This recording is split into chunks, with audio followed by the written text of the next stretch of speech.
ಸ್ನೇಹಿತರೆ, ಸ್ಟಾರ್ ನಾಯಕಿ ಶ್ರೀಲೀಲಾ ಇತ್ತೀಚೆಗೆ ಯೋಗ ಕಾರ್ಯಕ್ರಮದಲ್ಲಿ ಭಾಗವಹಿಸಿದರು. ಮುಂಬೈನಲ್ಲಿ ನಡೆದ ಯೋಗ ದಿನಾಚರಣೆ ಕಾರ್ಯಕ್ರಮದಲ್ಲಿ ಶ್ರೀಲೀಲಾ ಭಾಗವಹಿಸಿದರು. ಮಹಾರಾಷ್ಟ್ರ ಸಿಎಂ ಪತ್ನಿ ಅಮೃತಾ ಫಡ್ನವೀಸ್ ಹಾಗೂ ನಾಯಕ ಶಾಹಿದ್ ಕಪೂರ್ ಒಂದೇ ಕಾರ್ಯಕ್ರಮದಲ್ಲಿ ಭಾಗವಹಿಸಿದರು. ಆದರೆ ಅಲ್ಲಿ ನಡೆದ ಒಂದು ಘಟನೆ ಈಗ ಶ್ರೀಲೀಲಾ ಅಭಿಮಾನಿಗಳನ್ನ ಕೆರಳಿಸಿದೆ. ಸ್ಟಾರ್ ನಟಿ ಶ್ರೀಲೀಲಾ ತೆಲುಗಿನಲ್ಲಿ ಕ್ರೇಜಿ ನಾಯಕಿಯಾಗಿ ಸದ್ದು ಮಾಡುತ್ತಿದ್ದಾರೆ. ಕನ್ನಡ ಚಿತ್ರೋದ್ಯಮದಿಂದ ಬಂದ ಈ ಸುಂದರಿ ತೆಲುಗಿನಲ್ಲಿ ಉತ್ತಮ ಅವಕಾಶಗಳು ಸಿಕ್ಕಿವೆ. ಕೆಲವಾರು ಚಿತ್ರಗಳಿಂದ ಸ್ಟಾರ್ ನಾಯಕಿ ರೇಂಜ್ನಲ್ಲಿ ಕ್ರೇಜ್ ಗಳಿಸಿದ್ದಾರೆ. ಯುವ ನಾಯಕರ ಜೊತೆ ಮಹೇಶ್ ಬಾಬು ಮತ್ತು ಪವನ್ ಕಲ್ಯಾಣ್ ಅವರಂತಹ ಸ್ಟಾರ್ ನಾಯಕರೊಂದಿಗೆ ನಟಿಸಿ ಉತ್ತಮ ಯಶಸ್ಸನ್ನು ಗಳಿಸಿದ್ದಾರೆ.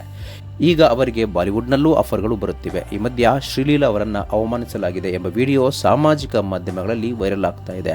ಭಾನುವಾರ ಯೋಗ ದಿನದ ಸಂದರ್ಭದಲ್ಲಿ ನಡೆದ ಕಾರ್ಯಕ್ರಮದಲ್ಲಿ ಶ್ರೀಲೀಲಾ ಕೂಡ ಭಾಗವಹಿಸಿದರು. ಯೋಗಾಸನದ ನಂತರ ಅಮೃತಾ ಫಡ್ನವೀಸ್ ಅವರ ಮಗಳು ಮತ್ತು ಶ್ರೀಲೀಲಾ ವೇದಿಕೆಯಲ್ಲಿ ಮಾಧ್ಯಮದ ಪ್ರತಿನಿಧಿಯೊಂದಿಗೆ ಫೋಟೋಗಳಿಗೆ ಪೋಸ್ ನೀಡಿದರು. ಆದರೆ ಅದೇ ಸಮಯದಲ್ಲಿ ಕೆಲವು ಮಾಧ್ಯಮದವರು ಅಮೃತಾ ಫಡ್ನವೀಸ್ ಮತ್ತು ಅವರ ಮಗಳ ಫೋಟೋಗಳನ್ನು ಮಾತ್ರ ಪ್ರತ್ಯೇಕವಾಗಿ ಇಡಬೇಕೆಂದು ಕೇಳಿದರು ಮತ್ತು ಅವರ ನಡವಳಿಕೆಯು ಈಗ ವಿವಾದಾಸ್ಪದವಾಗಿದೆ. ಶ್ರೀಲೀಲಾ ಅವರನ್ನು ಅಸಭ್ಯವಾಗಿ ಪಕ್ಕಕ್ಕೆ ಸೆಳೆಯುವಂತೆ ಹೇಳಿರುವುದು ಈಗ ಶ್ರೀಲೀಲಾ ಅವರ ಅಭಿಮಾನಿಗಳಲ್ಲಿ ಬೇಸರ ಮೂಡಿಸಿದೆ. ಸ್ಟಾರ್ ನಾಯಕಿ ಶ್ರೀಲೀಲಾ ಅವರಿಗೆ ವಿನಮ್ರವಾಗಿ ಏನನ್ನು ಹೇಳದೆ ಬೆರಳುಗಳಿಂದ ಸನ್ನೆ ಮಾಡಿ ಪಕ್ಕಕ್ಕೆ ಸೆಳೆಯುವಂತೆ ಹೇಳುವ ವಿಡಿಯೋ ವೈರಲ್ ಆಗ್ತಾ ಇದೆ. ಶ್ರೀಲೀಲಾ ಅವರ ಅಭಿಮಾನಿಗಳು ಮತ್ತು ಅನೇಕ ನೆಟ್ಟಿಗರು ಈ ಬಗ್ಗೆ ಕಿಡಿಕಾರಿದ್ದಾರೆ. ಮುಖ್ಯಮಂತ್ರಿಯ ಪತ್ನಿಗೆ ಇಷ್ಟೊಂದು ದುರಹಂಕಾರ ಸೂಕ್ತವಲ್ಲ ಎಂದು ಅವರು ಕಮೆಂಟ್ ಮಾಡ್ತಾ ಇದ್ದಾರೆ.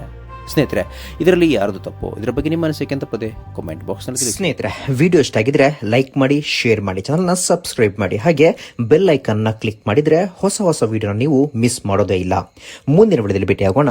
ಧನ್ಯವಾದಗಳು.